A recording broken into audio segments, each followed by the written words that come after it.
Thank you very much, ladies and gentlemen. My name is David Otto. I am the CEO of a counterterrorism organization called TGS. We work within the African heritage perspective of looking at terrorism from a very local perspective.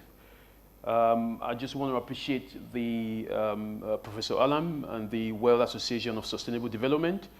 But most importantly, what I want to say is that each and every one of us in here has a very good idea of what terrorism is all about. Each and every one of us in here has been affected one way or another by the security issues that are happening. So I don't think, I think it's a topic that, there is no expert in the topic because everybody knows what is going on.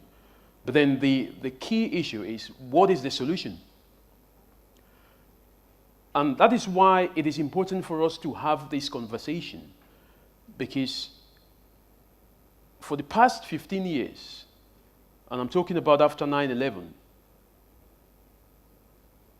we've been using a certain strategy, which is what the British refer to as a pursue strategy.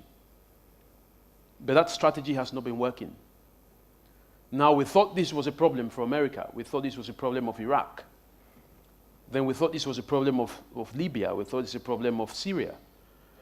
But the most important thing is for us to understand is that everyone's beard is now on fire. I met a gentleman in Maiduguri, where Boko Haram has its base. And he said to me that when Boko Haram began in 2001, everyone thought it was a problem within a certain location. But he said the elders failed to understand that each and everyone's beard was huge enough for it to be consumed by fire.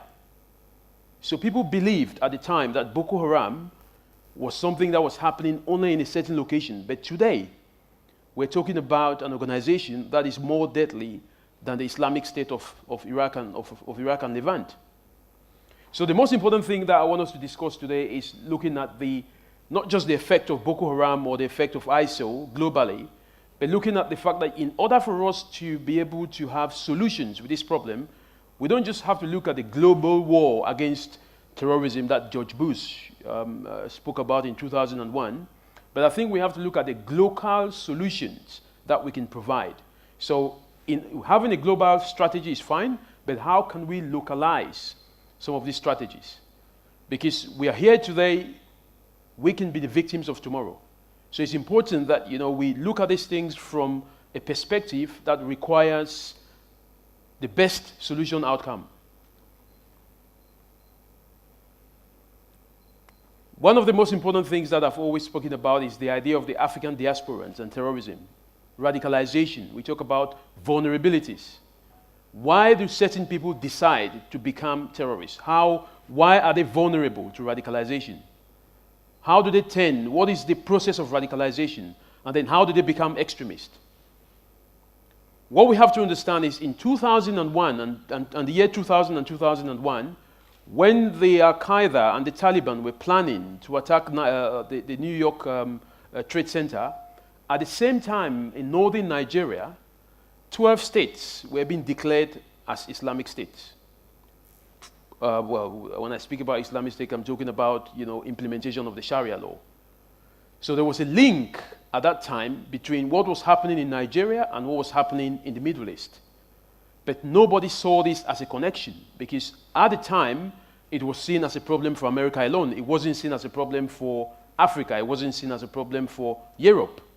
But today, we have Europe at crossroads. We have America at crossroads. We have all the 5 continents at crossroads. But more importantly, we have Africa at crossroads as well.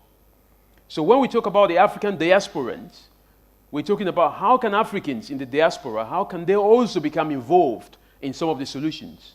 How can the ethnic minorities become involved in some of the solutions? Because they are also experiencing the problem. The 3 fundamental principles of terrorism lies with motivation, capability, and opportunity. Motivation talks about the reasons why people become involved in terrorism. But then that motivation might not be enough because, you can have the motivation, but if you don't have the capability, which is how do you acquire the weapons, nothing is going to happen. So people have to have the motivation, they have to acquire the capability, but then if you acquire the weapons, where do you get the opportunity to attack? When we look at all the attacks that are happening in Europe, we're talking about how did the government allow it to happen. So we're talking about the idea of the opportunity theory. So in order for you to have a complete terrorism taking place, you need to have all these three factors in place. The reason why we talk about Africa being the goose that lays golden eggs for ISIL is important.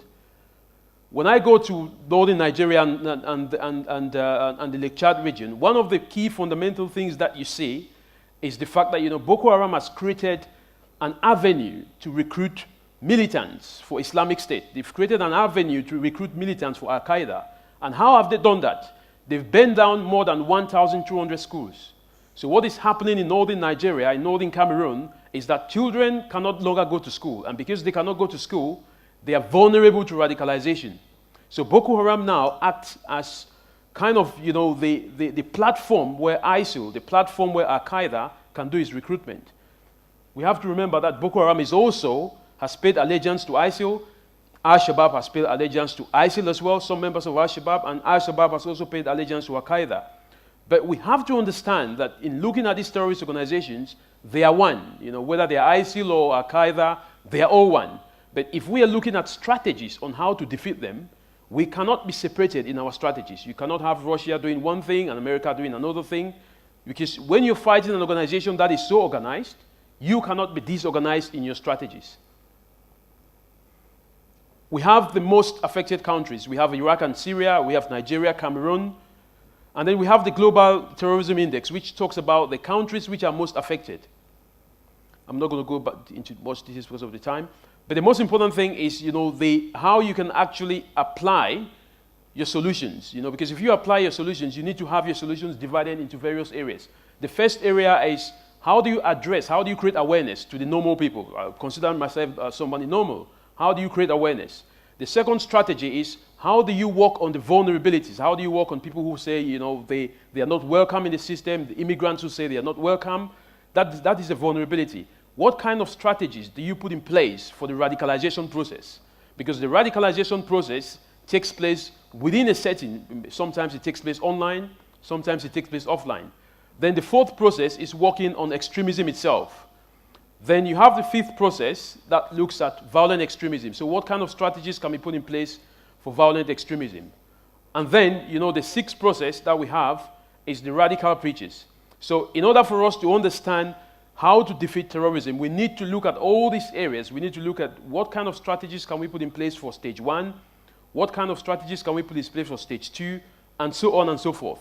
This is the only way that you can defeat terrorism. But if you want to apply one strategy, it is not going to work because each and every community is different. But more importantly, how do we engage those communities without actually discriminating against them? This is the passive, reactive, active action, where we say, the diaspora communities, I'm going to talk about this more next week. The diaspora communities, when they came to the United Kingdom, when they came to Europe, they were more passive. But what is happening is the reaction of the environment, the reaction of politics, the reaction of the way the diasporans are treated has triggered an active action. So diasporans are now, rather than being passive, they are very, very active in the way that, they carry out terrorist attacks. So if you look at most of the terrorist attacks that have happened in Europe, most of the terrorist attacks that have happened maybe in the US, you can see that element of diasporans becoming very, very much active instead of the passive role that they used to play. So if you look at that perspective, you look at the diaspora as individuals, which is the micro level. You look at the enabling environment, so you're talking about the aspect of peace and insecurity. You look at the meso level, which is the macro level, the host country, which the diasporans belong to. And then you talk about the home country dynamics. So these areas, reflect the whole dynamics of how diasporans are more involved in the area of terrorism. So some of the factors which I've mentioned here, these are the factors which are seen as vulnerability factors. The identity crisis, discrimination, social media, the role of social media, how social media acts as a push and as a driver. We have foreign policy, assimilation, geopolitics. We also have colonialism, secularization and religion. And then we have events at home. So these are some of the factors, these are some of the push factors that leave individuals in the diaspora to become involved in terrorism.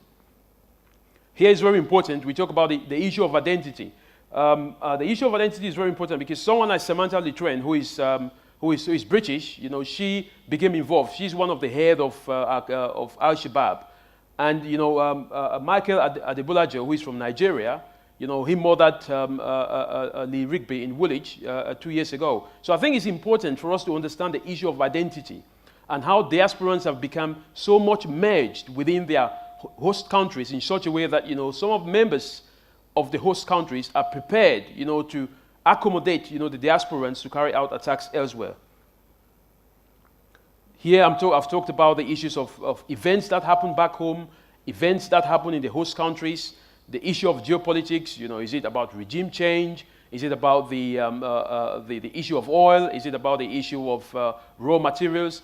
These are some of the push factors that diasporans, you know, that explain why some of the diasporans, you know, get involved in terrorism. Another issue that we're talking about here is the civil unrest and instability.